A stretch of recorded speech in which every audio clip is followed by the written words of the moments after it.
Everyone, আমি রিঙ্কি দে চলে এসেছি নতুন একটি ব্লগ নিয়ে তোমাদের সাথে।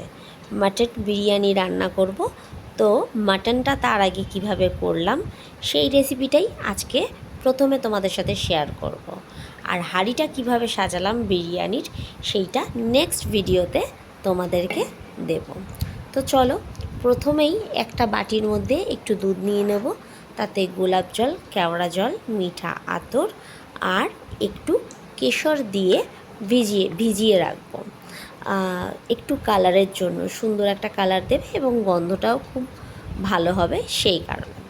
এরপরে মাটনটাকে আমি অনেক আগেই ম্যারিনেট করে রেখেছিলাম, প্রায় 4 ঘন্টা মতন ম্যারিনেট করা ছিল। তো ম্যারিনেট করার সময় দিয়েছিলাম টক দই,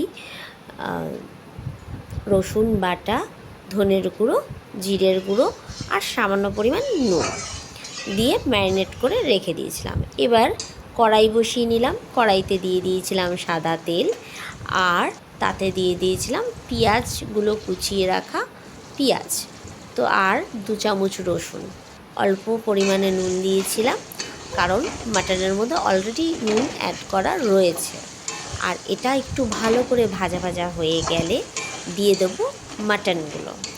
মাটনটা দিয়ে দেওয়ার পর অনেকক্ষণ ধরেই কষাতে হবে, খুব মিডিয়াম ফ্লেমে আমি মাটনটাকে কষিয়েছিলাম।